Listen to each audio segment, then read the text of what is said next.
So I'll give you exactly 4 minutes to write down. Oh, there's slides here too, yeah. Did everybody get one of these things? Okay. Yeah. Anyone who can read is literate. Dolphins are not literate. Some dolphins are intelligent. Someone intelligent cannot read.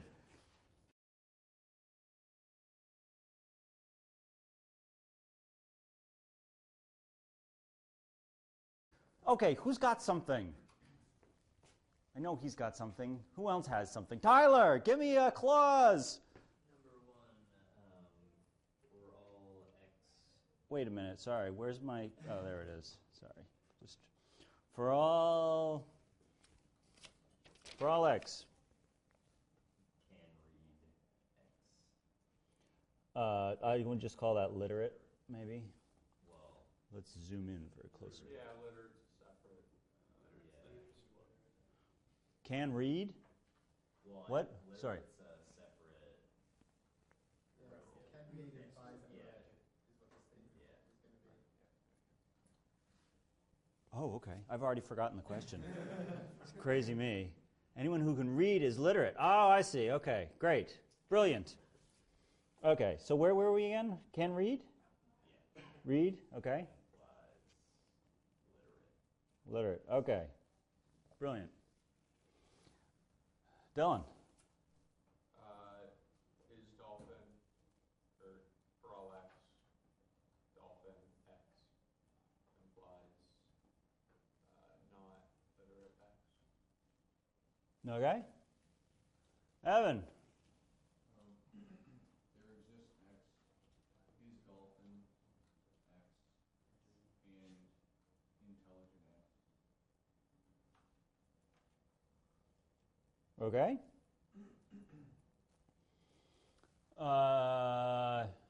Where do we go from here? Frank. We got a query next or something, or? Yeah. This is the query? Okay. This is someone intelligent cannot read.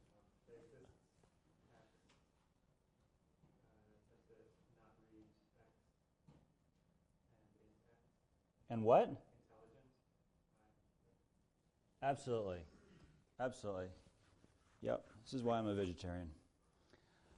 So let's negate the query. Nathan. Come on, punk. Negate my query. Do you want me to just stick the negation on the outside, or do you want me to... Oh, I don't know. Sure. If you want to, yeah. Go ahead.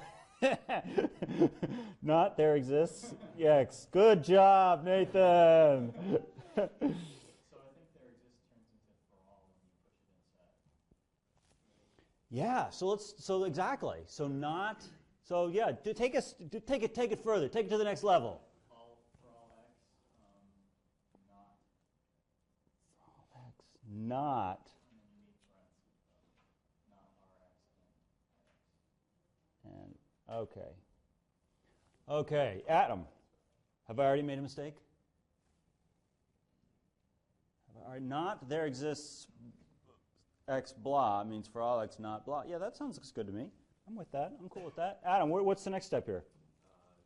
Distribute the not, so it's going to be rx or not intelligent. So not A and B means not A or not B. Yeah. Cool. That's a clause. That is a CNF clause. I love it. Okay, so let's talk. We got to get these other buggers in CNF. How do we do that? Let's see. We're moving up to the front. Lee, this first one here. Make this CNF for me. It's not hard. Don't freak. Isn't it not CNF to get rid of the for Oh, all? you're right. You're right. You're right. Someone's paying attention. How embarrassing. You're right. Okay, that's good. Well, I'd like to do this second column here in CNF, so that will give us some reason to rewrite that. Phew. All right, Lee, can you convert this first woof here to CNF for us, please? Well, as I look here, I'm saying that we want to eliminate the implies and the not and the or. Is that correct? Eliminate the implication would be great, yeah. You remember that? This is like the one thing you have to remember about logic is what implication is. Okay, great. So if you have A implies B, that's equivalent to, this is the one thing you have to memorize for the exam. I hate memorization, so I make it really simple. You only have to memorize that one thing for the whole logic section of the class, and everything else just follows naturally. I don't mind it. I'm really bad at it. Yeah, okay. So, That's fine. We can keep going. Let's see. We did, you guys, we didn't do the front row here. Dan. I believe you keep the for all x and then not r of x or L of x. Yeah. A implies B is not A or B. Now, do you drop the for all x or? Yeah, you do. I mean, that's a separate step if we want to be pedantic about the steps of converting to CNF, but I guess we just did this in one fell swoop. Whoosh. I'm just going to call it 1. Oh, x1. Oh, rename a part. Wow. Okay. Well,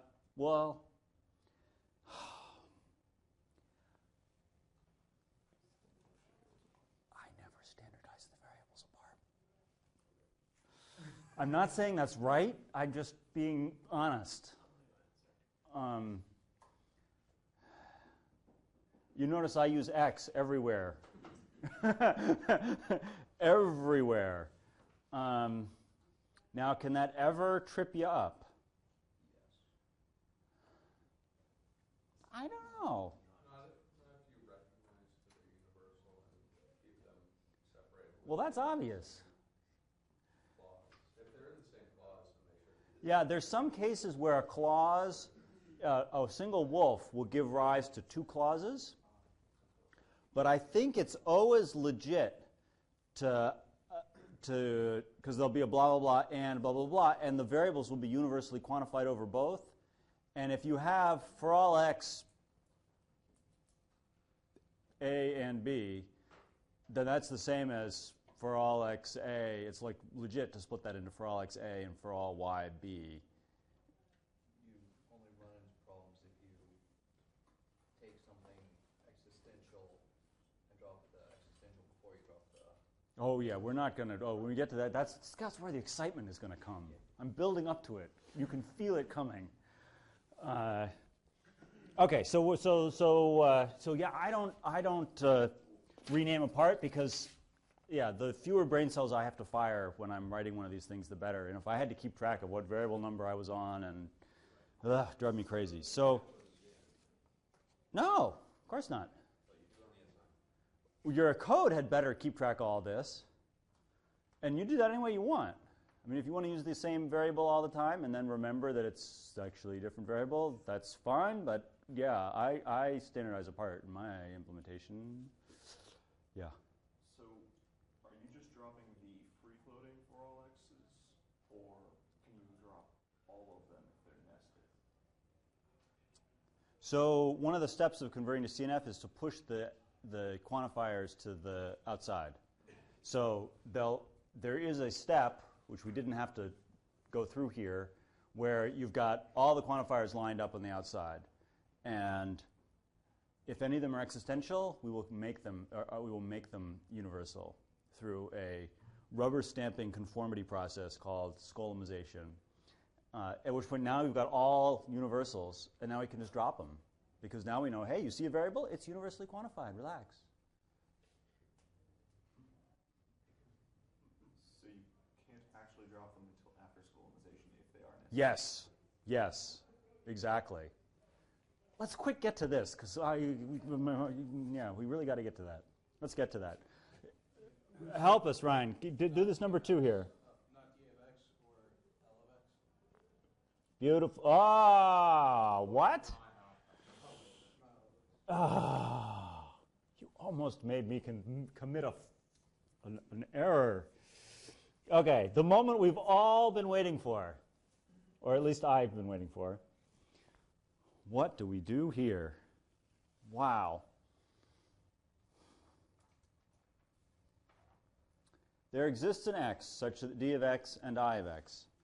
Okay, so We're trying to get this first order logic thing into CNF. And in CNF, there are no quantifiers because everything's universal. But that ain't no universal. That's an existential. So what do we do? The tools we have before us, should we choose to use them, are we have predicates, we have universally quantified variables, we've got constants, we've got functions, we've got logical connectives. Those are the tools in our tool chest. How can we assemble from those parts something that's going to work just like this without having this? A constant, absolutely. We're going to, and why would that make any sense whatsoever? Because it's just one. We're going to invent a new constant, which is the thing that is D and I. And we're going to say, hey, D of that thing, and I of that thing. Isn't that beautiful? So that we just get rid of the variables. So constant, I don't know. The thing that is D and I is kind of long to write, so I'm just going to write like maybe C, capital C, and I of C. Now notice that because of the and, we ended up with two clauses for that single woof. So, that happens. Don't freak out. But now you're probably thinking back to everyone loves somebody, and you're like, whoa, well, what happens there? So remember, how do we write everybody loves somebody? Jeff? All X. Uh-huh. Existing X. Under existing Y. Uh-huh. Loves X, Y. Yes. Everybody's somebody's fool. X loves X, Y. There exists a Y. So if we're going to turn that into CNF, you might think, oh, piece of cake. It's just one freaking little atom. I can do that, no problem. But then you read across and you're like, if I want to skolemize away that Y, it's like the thing that's loved by everybody. But there might not just be one, right? Remember, that would be, if we'd said something crazy like loves X, like, I don't know, Britney Spears or whoever that C refers to, like, then that's a lowercase x, meaning a variable, and this is an uppercase C. This means that, like, for all X, loves X, that thing. And I don't think there's anyone, not even, I know people who are bothered by Mother Teresa, I have to say. Like, there's no one, I don't think there's anyone on this earth that doesn't piss somebody off. So that's just not true. This is the CNF for there exists a Y for all X loves XY. Right? There exists a Y such that everyone loves them. That's what that is. So not that. So this is because the thing that is loved depends on the person doing the loving. So how are we going to do this? Somebody besides Dylan, tell us the answer. Nathan! Would you read the book? Way to go, man. Way to go. Everyone be like him. Read the book. You learn stuff that way. A function. We can have a function, and they're called Skolem functions because we're doing skolemization. So loves X, like we're going to make up some function. The thing that is loved is going to depend on the person doing the loving, or the thing, the X. Depends on X. It's a function of X. This is, the loved thing, the object of affection. Depends on X. Sorry? That would resolve to a constant. Well, it resolves to a thing. It doesn't resolve. It stands for a thing. It's like mother of John, right? Stands for somebody. F of X stands for a thing. And in general, the beauty of this solution is that if there is no if there's no universal outside of the existential, then you get a function of no variables, which means that it returns the same value the whole time, which means it's a constant. So this is a completely general solution. You have an argument to the Skolem function for every universal quantifier that's outside the scope of the existential. Making sense, Adam? Yeah? Okay, so if we had, I mean, this is like me and ice cream, really. Like, for all time and for all places, there exists a flavor such that loves Wheeler flavor. Like for me in ice cream, like I don't like. It's not like it's not the same flavor all the time. There's like a mood where it's like hazelnut gelato, I gotta have it, or Haagen-Dazs strawberry ice cream, gotta have it. You know, the vanilla frap, gotta have it. Oh man, I'm getting hungry. Let's change the subject. So it might depend. So we might have likes Wheeler f of t and p. Depends on the time and place, the particular flavor that I'm going to love. All right, everyone get this idea of skolemization? There's some guy, I forget his first name, but it's a fabulous first name, Skolem's first name. It's like one of these really old-fashioned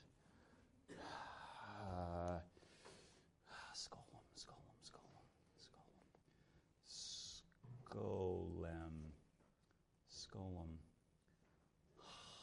Did I tell you? Thorolf. How do you pronounce that? Thorolf Albert Skolem. Yeah, anyway, fabulous name. We should all have names that awesome. So that's what we're going to do. Well, we don't have to do it. Darn. Because of, well, yeah. No, we don't. We made a function of zero variables, which is otherwise known as a constant. But in general, your Skolem function might have to have some arguments. Yeah, Dylan. Quick question about that. Mm-hmm. What would happen if you had, say, universal, existential? Would the outer existential just be a function of the outermost universal, and then the innermost would be a function of both universals?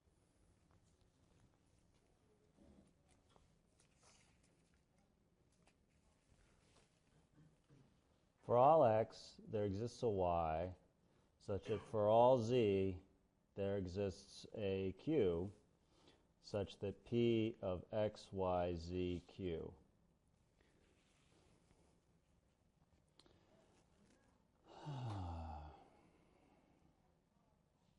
So the y only depends on x. All right, so we can definitely transform this to p of x and f of x and z and q. And now q depends on x and z. So for all x, for all z, p of x and f of x and z and f2 of x and z.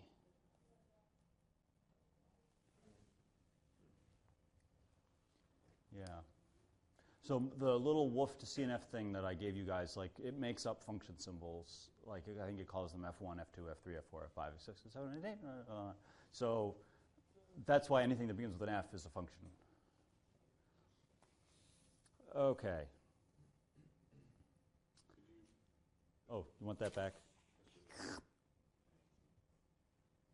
Okay. Are we everyone cool? Yeah? Yeah, yeah. Okay. Great. What do the skolemization functions actually say? Like What do they literally translate to in English? Not literally translate to, but what do they translate to in English? Like when you say f of x. Like fodder. Well, it's a function. It's the thing of which this is going to be true of that depends on these things. Okay, so reading the L x f of x, how would you say that in English? Loves x, the thing that's loved by X. Through X. Or relate X through X. We could say. Loves X, the thing that is loved by X. So X loves the thing that X loves. Yep. True story. Pretty, sounds pretty legit, doesn't it? Yeah. What did you It's a mapping from the person, from each person to the person they love. Yeah. Hopefully there's more than one, but that just picks out something. I mean, besides AI, of course. Yeah. So, yeah. So it would actually be loves X to a person they love, not the person they love. Right. A function only has a single value. If you have something that maps inputs to multiple values, there's a name for that, like a multifunction or a relation. There we go, relation.